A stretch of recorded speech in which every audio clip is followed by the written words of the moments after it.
The king is always...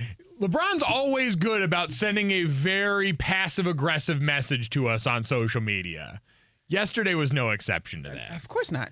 Chiney and Golic Jr. here on ESPN Radio. Mike Golic Jr., Monica McNutt, our ESPN Hoops analyst with us here in studio, in the flesh right now. Very exciting times around here. And Monica, I'm glad we get to digest this together then. Because let's do it. I don't think the word underappreciated can ever really apply to LeBron James anymore. But yesterday we had a tweet go out. LeBron James finished the NBA regular season averaging 25 points per game or more. Again, for now the 17th season in NBA history. He stands with the most all-time in there now. The next closest at 12 are Michael Jordan, Kevin Durant, Kobe Bryant, Karl Malone.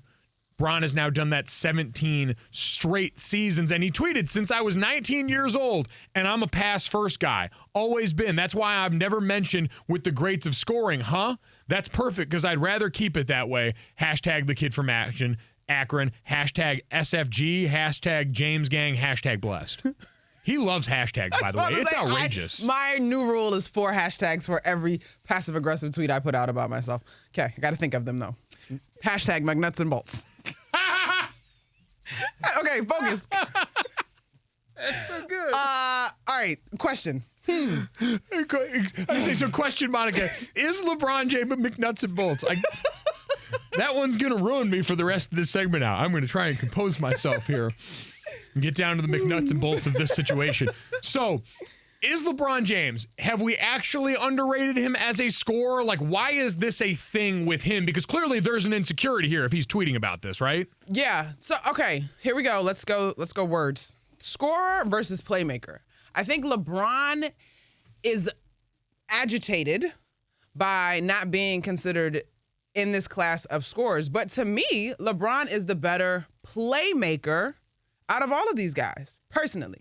And he said it while he was sort of joking. I think it's true. His identity has been a pass first, make the right play. Particularly, we can all recall our favorite clutch time moments, right? When he swings the ball to the corner instead of taking it himself. And he defends his decision as the right basketball play. Now, a purist says, yes, that's correct. A scorer says, nah, I'm the dude. It's no questions if it was 4 people on me or not. I'm taking the shot. And that has not been LeBron. So is he a victim of his own success? I guess. I think he's a victim of who he came up around in this, right? Because this seems like something, because LeBron's a grown man now. He's been in the league forever. Like, this doesn't seem like something that came from now. When he came into the league, he came in alongside Carmelo Anthony, who, say what you want about the rest of Melo's game, one of the smoothest, most effortless-looking scorers of the basketball we've ever seen. He came up next to and with the same time as Kobe Bryant, the late Kobe Bryant, who, again, one of the greatest, if not the greatest, tough shot maker I've ever seen in a basketball game in person. And so you've got all that and the Jordan comparisons, and it feels like that's kind of where this comes from, because you're right. Before he kind of made that paradigm shift to where it was okay to make that extra pass, he was largely raked over the coals for not being those guys when it came to scoring late in games. So of his truest contemporaries, in terms of drafted and spent the time in the league the same time he has, because Kobe has now obviously moved on, rest his soul, but retired. He didn't play alongside MJ for real. Dude, you got the rings. Oh, yeah. The formula for you works. What are we doing here? You know how it is, though, with these all-time greats. They're always, like, this is the Tom Brady. This is why everyone freaked out when Trevor Lawrence said that he doesn't go into this NFL season with a chip on his shoulder. Because this is what these guys do. They're always looking around saying, why am I not getting X flowers, or why am I not getting Y praise in these situations? Yeah. Now, I will say, the numbers bear out that he has no problem scoring the basketball. When you think of players, right, it becomes the moment that you repeat in your driveway. We don't repeat going to the basket, maybe an and one, slide step, very fundamental, a la LeBron, right? We repeat Kobe to the corner, fade away, spin MJ, crossover Utah. Like, that's what we play out in our mind as sports fans and consumers. Now, the numbers are one thing, and of course, our memories are different.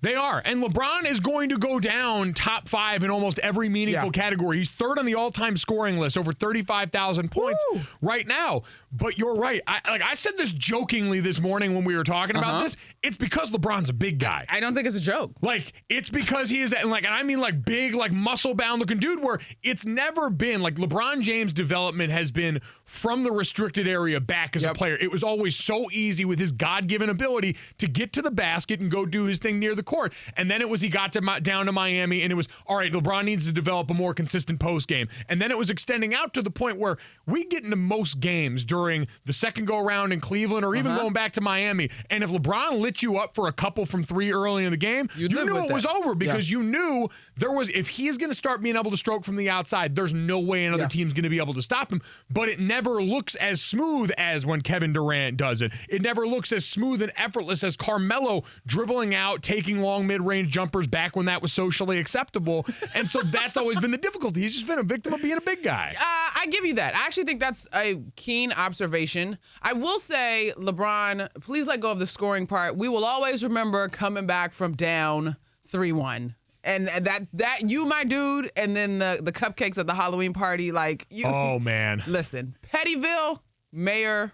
Is there anything higher than governor? Want to be governor? Like I say, he can be the governor of Pettyville, right? I mean, between the fit in, don't fit out tweets. Yes. Like, he is not new to this. He is true to passive-aggressive social media shade. And so we just, take this one in stride, understand what's happening, and we keep it moving from there. Thanks for watching ESPN on YouTube. For live streaming sports and premium content, subscribe to ESPN Plus right now.